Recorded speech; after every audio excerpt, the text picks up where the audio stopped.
Good morning, everyone. So there's a thinking amongst the lower and middle income group people where they feel that they don't need to hire architects when they're building their private residences. I'm primarily talking about people who are building on very small plot sizes. Why is it that these people think that they can actually manage to build a house without having an architect on board?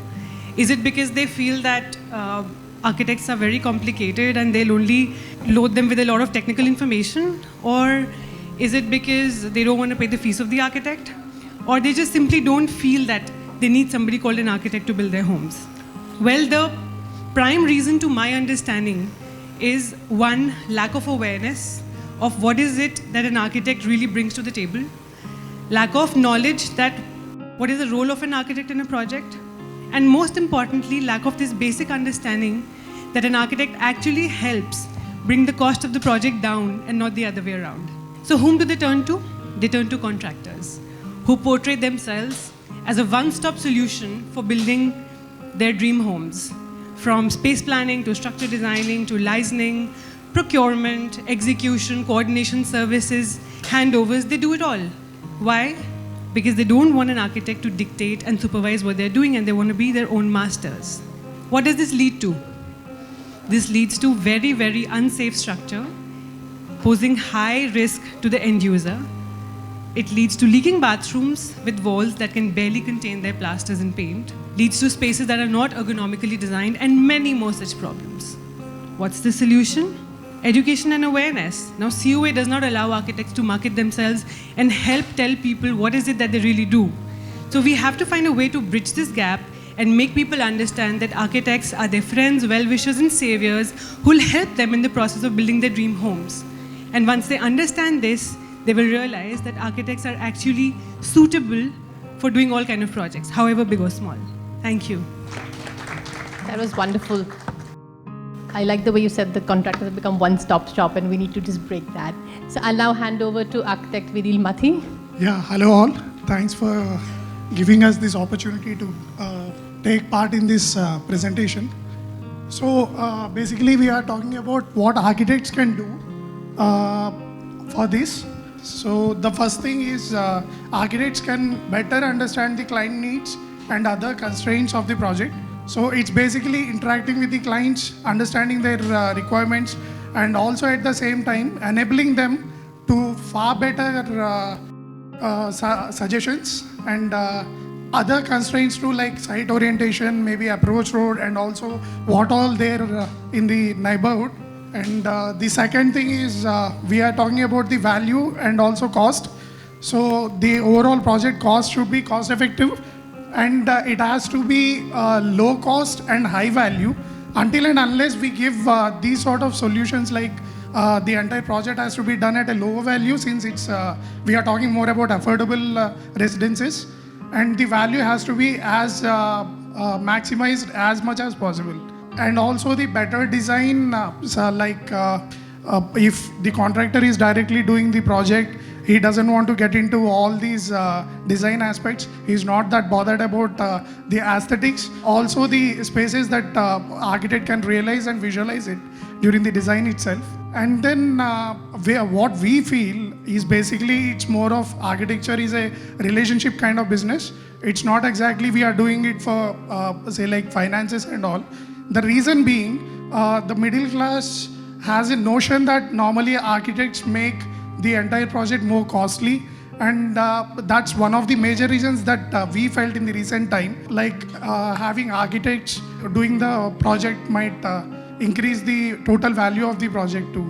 So it has to be the communication or the relationship in this entire process has to be in such a way, like it's more about making them understand all the plus and minus of the project, and by coming to architects they are basically saving, and also they are making a person in charge of the entire project who can better handle the project in terms of execution and also in terms of design. So also as someone who has done low budget residences in the recent time, I had seen it.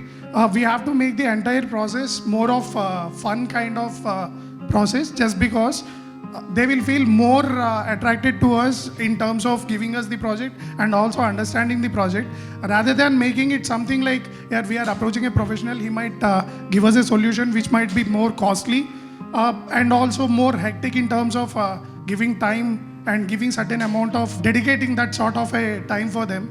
So making the entire process more of like fun kind of thing might help us to do better execution in terms of design and also delivering the entire project. So I feel it might take some more time for us to crack into the lower segment, or say like affordable segment in individual residences. But I think we can certainly do it considering the volume of the projects that we have. Thanks. Wow. I like the way low cost, high value, and make the entire design process, the whole working process fun. Thanks so much. We now have architect Gagandeep Kapila. Can we have her slides up, please? Hi, good afternoon. So, if truth be told, buildings can be created without an architect. Why? Because they are expensive, they delay the project, and they definitely do not listen. Now, but what do we bring to the table? We design, we bring value to the table, we educate them how to break standards, how to do things differently, how to maximize sunlight, how to maximize spaces, how to have multifunctional spaces, enrich their lifestyle, livelihood, and it gives them an environment which benefits them, their families. So, if they are not taking care of hiring an architect for their design needs and hiring a contractor to do that for them, they are definitely saving time, they are definitely cutting cost according to them, but they are definitely losing out on a lot of value addition which an architect would otherwise be bringing to them. Thank you. We next have architect Priyanka Mehra. Hi, good evening. So, when this topic came across to me, I was like, okay, I don't know what to say. I mean, you telling an architect that you're not suitable for residential design. I mean, there was a bit of back and forth which went on. So what I decided to do was ask this question, like, really we're talking about this. Instead of dwelling on what an architect can do, let's just see what happens when you don't have an architect. I'm showing some brilliant details here. I'm sure all of you will appreciate what's happening here. So I don't know what is this. It's a beautiful space. It took me some time to register what was happening here. Why was that door like this? Why there's a staircase going nowhere? But yeah, interesting, I mean, you don't get an architect on board, sure, okay. The staircase to nowhere, sure. The chicken church. I mean, it's amazing what imagination can do when you don't have an architect. And this just fits like a glove, I mean, so brilliantly done. And this is one genius staircase. I'm just wondering what the hell is happening here. And that door is so useful, just maybe somebody, just gets fed up, they just get out of the, and just jump into some lobby, I guess. And the balcony, wow. I mean, who needs a balcony outside the window? You just need it nowhere, right? Look at that apartment, it just doesn't know any boundaries. Amazing.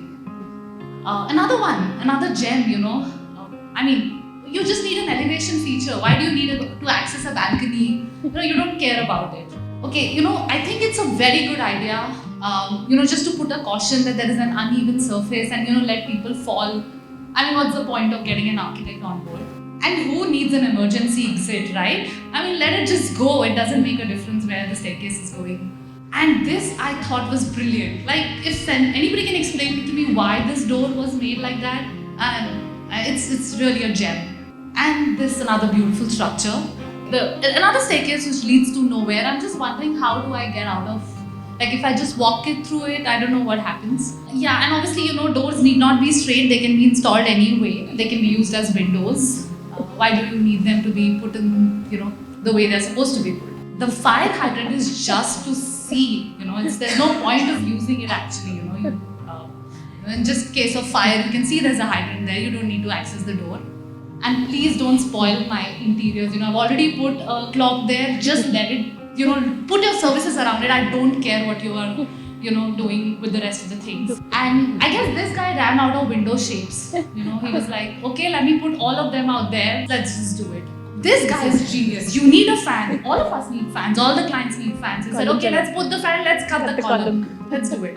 And in this case, I was just wondering what they were trying to do. Like, so what, they want us to use the water in the tub to cook the pasta? A tub in the kitchen. Yeah, okay, all right. I'm gonna try one of these. And this is an elevation feature, of course. Spiral staircases look fantastic. How does it make a difference where they're put? They're just supposed to be there. How will I take a bath there? Maybe it's for the babies. I'm the one who's mistaken. There's something wrong in me. Maybe it's a crawl-in shower or something like that. And this is the upper deck. I don't know why they did it. Maybe it's an installation. Maybe it's like, a WC can be installed above the basin as well. This guy, I think their window cleaner, just works remotely. So, they take the windows, they clean it and they put it back. So, yeah, I guess. So, what was missing in all these pictures? I'm sure all of you would be aware by now that the architect was missing. And why do we need it now? My fellow panelists have given enough information, so I'm not going to dwell too much on it. But yes, we do need an architect. We need an architect to get you a basic sense of planning. By a basic sense of proportion. That's what an architect does for you. We need an architect for a basic sense of aesthetic. They bring that to your table. We need an architect to have a safety. They put safety in place, and that's what is very, very important for all of us to have comfortable lives. And of course, we do plan cost. Yes, you might feel that an architect escalates the cost, but he also lets you save it. We also need an architect for sustainable architecture today. It's not only that you have an architect who's just making you spend money. I'm sure we know all great architects in our country and across the world who are doing some sustainable work. And that's what I would have to say. Thank you. That was brilliant. I love those slides.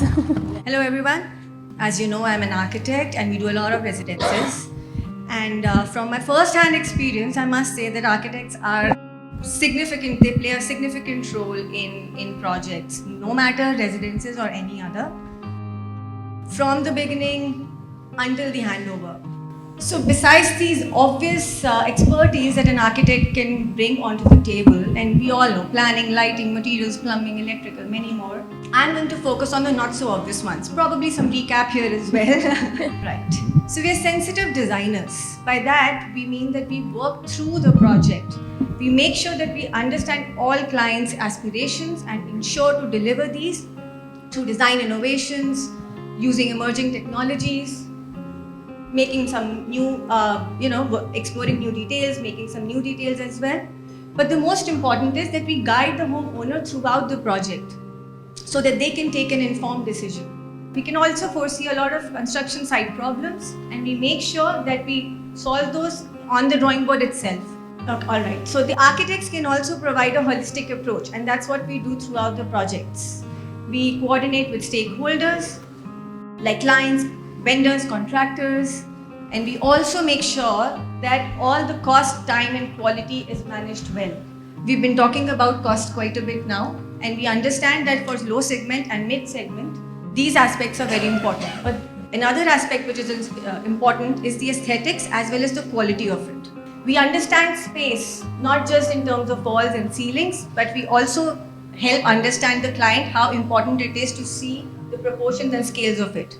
We try and explore and look for newer solutions, which basically means having radical solutions as well as which are practical. We also have the ability to work at any scale, no matter what the budget is and the scale. Our deep involvement makes sure that a house becomes a home. Thank you. And of course, yes, on a lighter note, this is what you get. Can you just put that back please for a second? So as Priyanka noticeably pinpointed, this is what you get if you don't hire an architect. Thank you. Wow, that was some amazing presentations, insightful and quite hilarious. Unsuitability of architects in residential spaces. Hats off to the organizers for having us all architects on the panel here this morning talking on a subject like this. So it's going to be a fun session. So I'm going to just jump right in. Oh, sorry. Everybody's ignoring me today. Oh, sorry. Okay, let's have the last presentation by architect Ashish Vaishnav. Can you, yeah. Thank you very much. And you can see from the picture, by the way, this has been designed by an architect, right? Really? And yes, this has been done strategically. It's a house upside down. So by the way, the topic is very controversial. If you look at it from what is written, unsuitability of architects in residential spaces, which really doesn't mean that architects are unsuitable for sure. So that's why the un is gone. So suitability of architects. So it's really inappropriate or not accurate to say that architects are unsuitable for residential spaces. And especially we are talking about affordable and low cost housing. That's the key, not housing overall. So in fact, many architects have a strong commitment to social responsibility and are interested in designing homes that are affordable, sustainable, accessible to everyone. But however, architects not always required for affordable and low cost residential housing for various reasons, because of the budget constraints, complexity, regulations, and there are many more reasons. And the picture says it all. And so basically I'll cut it short because most of the points have been covered. And so cost is a major factor. And now like the contractors, so basically what happens is there is for low cost or affordable housing, you go directly to the licensing architect who just stamps the plan which has been given to you by the contractor and your house is done. So it's cut, copy, paste kind of a scenario most of the time. That's how the affordable housing, low cost housing is taken care of. And another important point which we have been discussing is about vernacular architecture, where we have the local material being used, simplistic designs and traditional legacy and all that. In there is no architect, there is no contractor, there is no licensing architect, there is nobody. So this is being done by people who are living there, and friends and community and family helps them build that house. And that is separately a very different form of architecture. But I think Chandrika ji would talk about it after we move forward. Then in terms of unsuitability of architects in residential spaces, as I told you that in the regulations and especially people who can't afford architects, and they are very intimidated going to architects because they think these architects obviously are going to charge me a lot of fee, and then they're going to change the design, they're going to add a lot of features which are going to cost me a lot of money, and then they get discouraged. But they don't know, as everybody said, that we are there to add value, we are there to save costs, we are there to be your team member to make sure that you live in a very safe, secure space, because by the end of the day it's your home. But it's very difficult to make them understand, and especially the contractor says that, okay, you don't need an architect, I will do everything for you, we just relax and I'll make a very good home for you and I'll make a lot of money from that. That's the idea, right? Okay, and then regulations. The regulations are quite very strict sometimes, and there are no regulations, or there are places where you don't need regulations, you just go ahead and start building the house. That's what happens in most of the places in Delhi NCR. You must have seen where the crowded spaces are. There is a reason why there are a lot of architects who are not getting into this space of low cost and affordable housing, is because nobody is willing to pay. And unless until an architect is educated to do charity work, he would not get into it.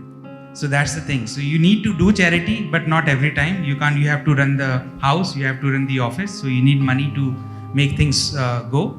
So that is the reason most of the architects are not really getting into this space. And but are architects not suitable? They are definitely suitable. They are the key. They are the doctors, right?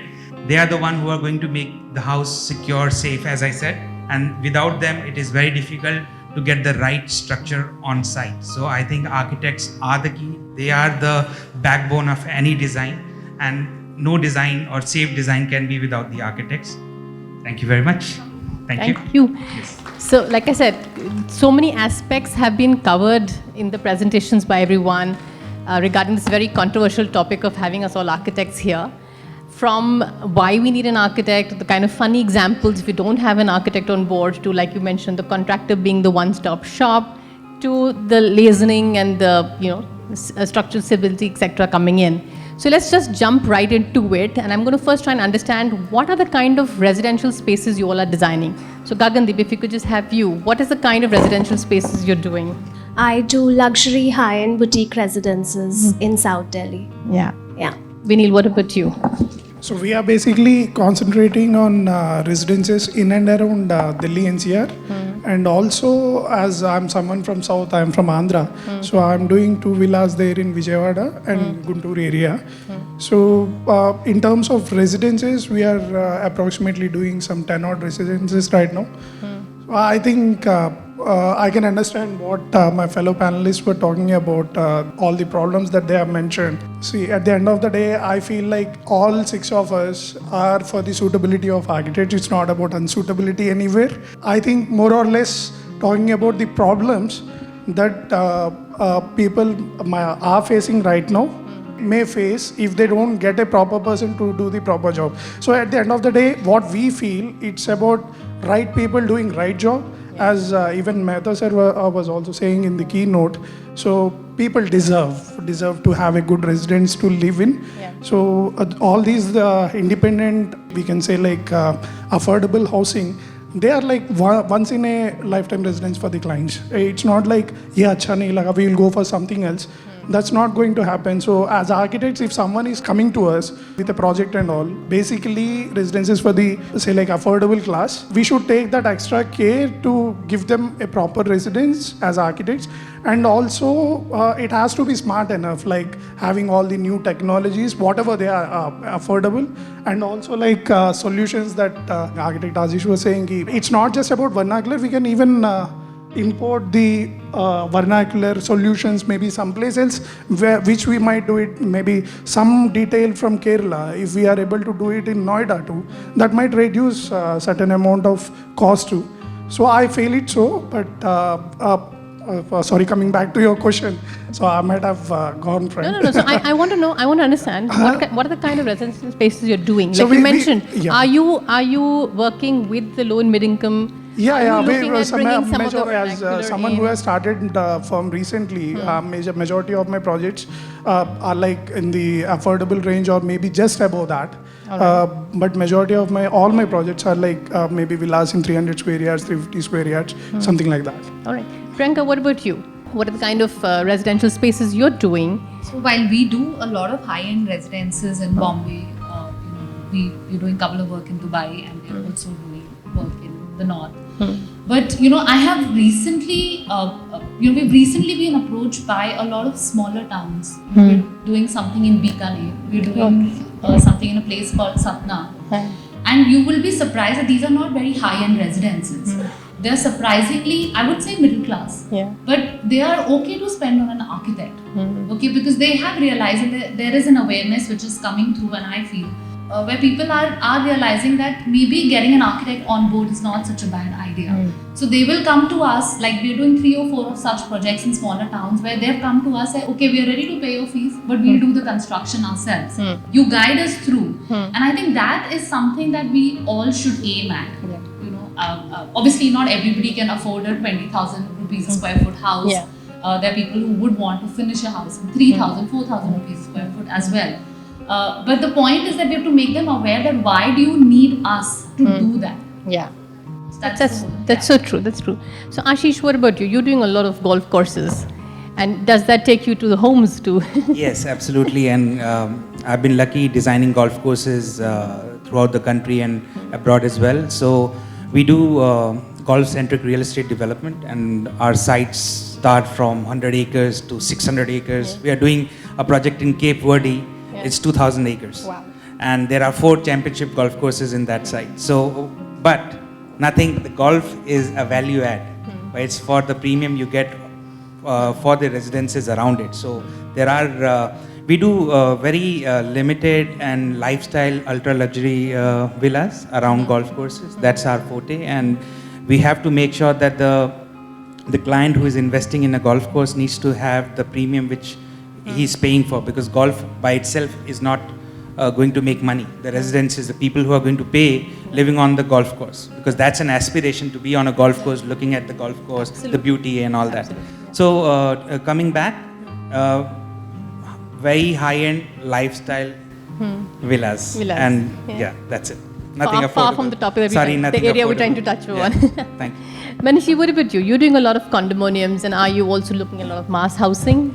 Yes, so we are working on high-rise apartments on the Golf Course Road on the luxury side, and we're also doing a lot of affordable housing. So I understand, even though that's multi-floors, but I understand where the affordable segment then comes in, and I understand we're sensitive towards the price points, etc. when it comes to that. Private residences, we only work on large-scale farmhouses. Most of us are actually targeting the higher HNIs and the likes over here. So Nikita, in your presentation, you talked about why the architect is there. And I love the way you touched upon all those points.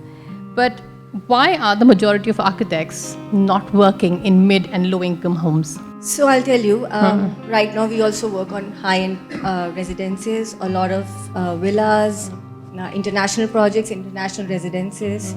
But we started from very low. We started our work, we are 3 partners in the firm, and 3 of us do not have a legacy to pick up from. So we started very low, and we started with smaller projects, individual residences, even interior designing jobs, small odd jobs.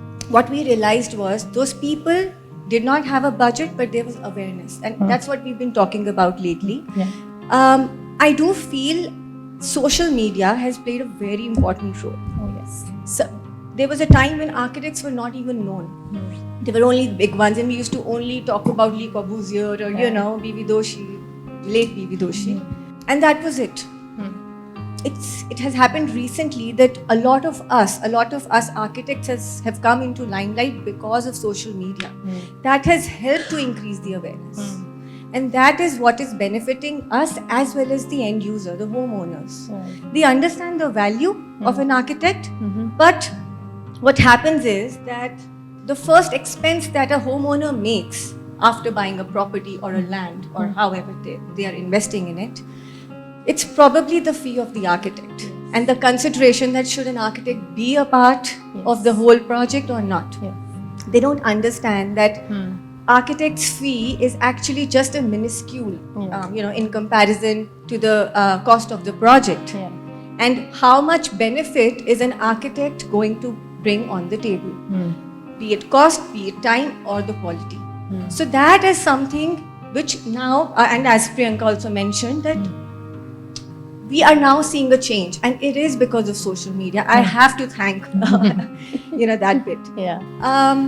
Having said all that, I do feel that if we continue to do this, and of course, as Ashish had also said, that we have to really go down to that level and make sure to provide our services, even if it's charity for that matter.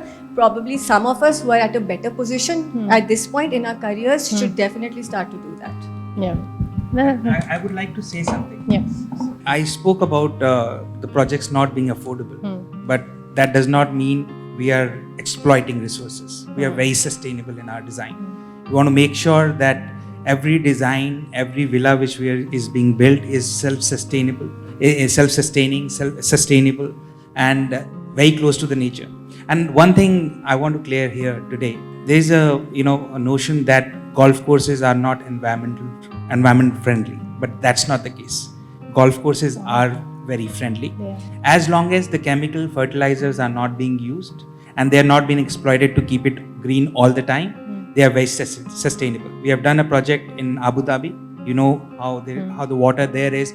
It's all sand, but we have been able to build a 9-hole golf course, very sustainable. Only the playing areas are green. Rest of the area is all desert. So coming back, not affordable, but yes, very sustainable. There are even golf courses in the Gulf which don't have grass. Exactly. They play desert golf courses don't have grass. They don't have grass. That's so absolutely true. So I'd like to share some interesting facts. So we are sitting in India with a population of 1.4 billion people. And out of these, 69% are homeowners. And we currently have about 4 lakh HNIs. as of 2022, which means that about 965 million homeowners in the mid and low income housing that we're looking at who are not working with an architect, or maybe some are. Now, with our population growing and the demand for luxury home, it has doubled post-COVID from 7% to 14%. So you can imagine what this number of 965 million homes is going to go up. So I'm going to ask Vineel, should an architect be tapping into this market? See, at the end of the day, it all comes down to the financial part. Like, see, we are also running a consultancy. We have our own people working for us whom we have to compensate. So bringing all those things into perspective, we need to take a smart call in terms of like how we are panning out our own finances in terms of fee from the client. Maybe in such a way, or maybe look for a solution of that sort where we might be able to maximize the output from the office perspective in terms of giving out the drawings or maybe the amount of time that we are spending. But as someone, again I'm saying the same line, as someone who has started a firm recently, I'd seen that everyone starts with a residence, I think so, as an architect, maybe as a student, maybe during his student time, or maybe once he starts working for someone else, or maybe once he starts his own office. I think the first project that normally everyone comes up is a small residence, maybe irrespective of the scale and all. So I feel as a consultant, the first exposure that a person gets in this country, I think that's because of the numbers that you have shown me right now, is a residential project. Maybe he might be a relative of ours, or maybe a friend of mine, maybe someone else. Like, I just want to make a small house, can you give me a drawing or something like that. So since architectural journey starts with a residence, I feel like maybe people who have just started working in one's firm, maybe we can make them understand the standards of our office by making them do the affordable segment. So that is something that one can plan. I hope so. And also with the numbers that you have mentioned, I think there is a scope of, definitely a scope of a person working there. See, the point is there is money to be invested and there is business to be done. So as architects, I don't think it's a very smart decision on our part to leave this much of a big market untouched. So that's in terms of professionalism. But also the other point is, doing the designs, everything, that's okay, that we are being given or compensated money for that. But at the end of the day, again, it is more about developing that sort of a relationship with the client and also making him understand like it's not a give and take kind of business that we are doing, rather than it's more of a relation that we are building, because it always pains the middle income group to pay the payment. It all comes down to like, okay, this guy has given me the services, okay, this guy is sorting out all the problems that I had in the residence or while doing the project. So he has to get a feel like, okay, this guy has compensated the value for his fee. So I think it's more about building a relation. So definitely there is a scope of picking this business. So we can definitely do it. Manishi, would you like to add to that? So the segment of people that you mentioned have actually now post-COVID, the numbers doubling up, the percentage of people is also the luxury, the percentage of luxury home has doubled from 7 to 14%. So I'm just saying, if that's happening and people are building more homes, some will trickle down even to mid and low income, right? So if you're talking about 965 million homes right now, it's a growing number in essence. Yeah? Right. So I think the concern that we should all be addressing is still the lower middle and the middle, that group of people, because anybody above that line, if you were to draw a line, can afford an architect, probably understands social media has helped, so the awareness is there. The concern should be with people who are skeptical approaching an architect in smaller towns, probably more than larger towns, or in the smaller, more interior areas of even larger cities like Delhi, Gurgaon, where you don't see. So there's a lot of unorganized sector, and I think that's what the concentration of today's discussion was more about. That why is there a scare amongst those people for approaching architects? Why are they more comfortable talking to contractors and asking them to be their one-stop shop to to give them everything. That's something that we need to work on. Now, whether a government policy comes in, whether we think of an online portal and we make these prototypes for a 100 square yard, 200 square yard, 150 square yard, 60 square yard, 40 square yard, these are all the plot sizes. Now, they deserve to have this knowledge. Now, whether we want to share it on an online portal or whether we want to do it as charity, this is something that we all need to make a part of our practice. And see what we can do as architects, because if someone has really gone down and read the act, architecture is supposed to be a charitable profession. Fortunately or unfortunately, that's what the definition. It's a service, or yes. So irrespective, even if CAs don't work like that, advocates don't work like that, doctors obviously don't work like that. It's just us architects who are supposed to also serve while we make our profits. As long as we are able to do that and find that balance, irrespective of the stage that we are at, I'm sure we can all afford to do some charity. The problem is not that. The problem is them approaching us, because I don't see any of us really going in the interiors and finding out, do you need an architect? Do you need an architect? It's about making sure that those people don't fall prey to the contractors portraying that I am your own one-stop shop. That's what we need to work at. So we're a little short on time. So, yeah, absolutely. But my question was going to be to both of you. That, as she mentioned, the segment is scared to approach an architect. So why is that there? Why is there this thing not to approach an architect? So I'll just continue a little bit. I'll extend onto that topic first. There is a midway that a lot of architects have found.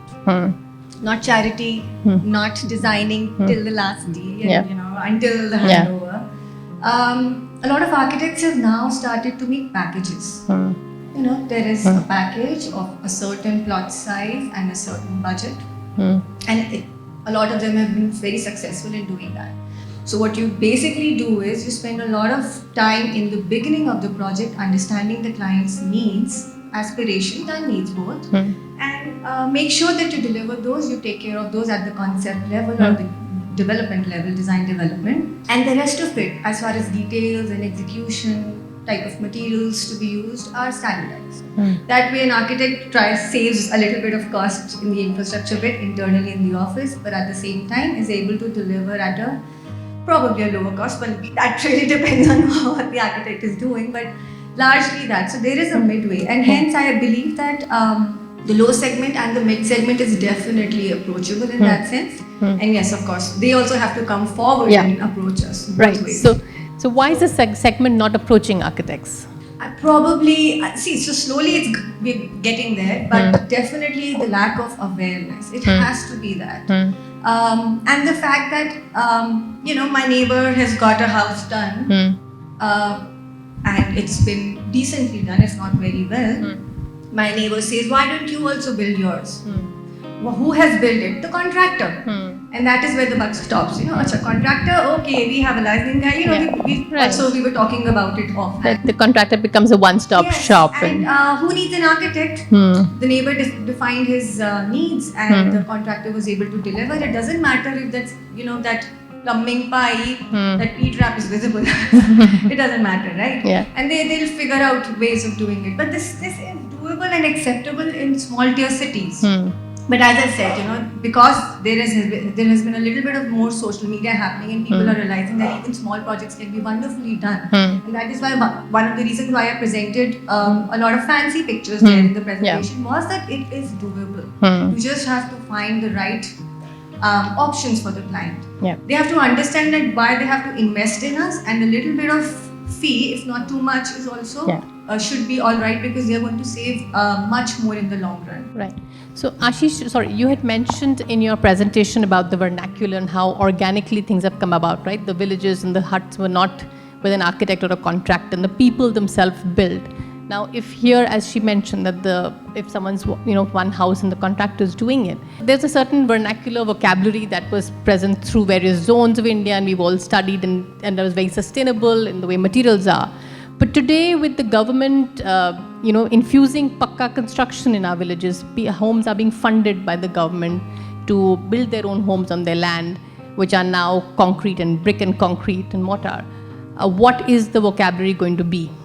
You need to get registered with the government to do the projects, because otherwise they won't even look at you. That's what happens. Right. But before that, I just wanted to say that in tier 2 cities or in other villages, there's a sense of pride in saying, oh, I have designed my house, I have done this. The contractor just did the work based on my design. That sense of pride restricts them to approach somebody who would design their home where they're going to live. That is the main point.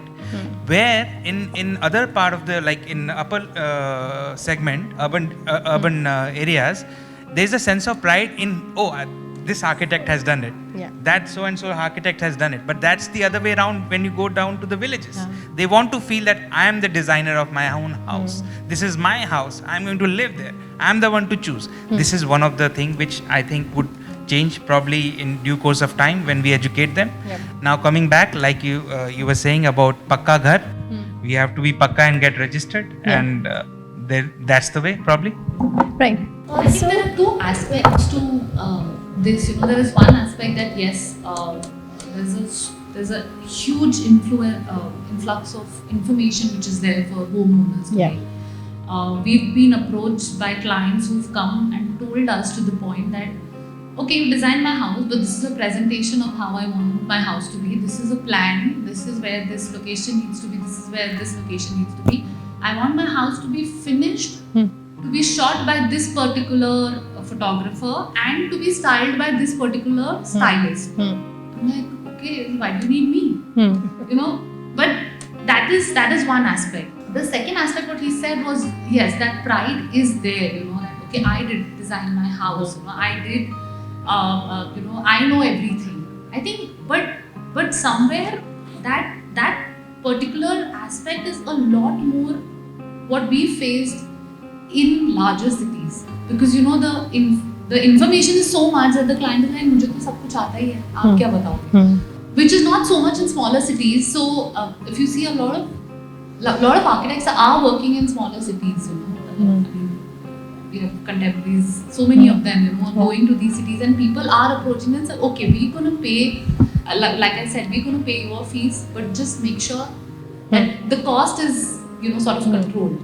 So that awareness is a lot more in smaller cities, is what my personal experience has. But I feel that the whole middle segment, the reason why they're not approaching an architect is because the education is not there. So they basically define a process into a design process and construction process, out of which the design process is, according to them, completely to be done away with. So they approach the contractor, get the specifications for the construction, and just, begin. आप करते क्या? आप तो सिर्फ drawing बनाते हो. I grow grasses. I think, what? We all know self-medication is a bad habit. Yeah. We just need to relate it to architecture and make people aware that self-design is going to be harmful for your health. Absolutely. And also very quickly, the prototypes. Now you were talking about the websites. There are loads of them now. You go pick the house based on your site. You don't need an architect. Give it to the contractor. You're done. And who is running it's a trend anyway. Like people do it. Like there are genuine government-approved portals where you can actually pay, get a design, and there anyway people build on their own. So I'm now going to just we're running out of time. Going to take some closing remarks by just saying we did our presentation where we all established that architects are required in this segment, and here we're talking about how portals are available. This is it. So how can we, as a fraternity, bridge this gap? Can we start with Unikita? How can we bridge the gap that we need an architect in the segment, and there are others out there, contractors and portals, but how do we get there? How do we bridge the gap? Panels like these will definitely help. Discussions that are more open. We have to show ourselves as approachable. That is the first and foremost step.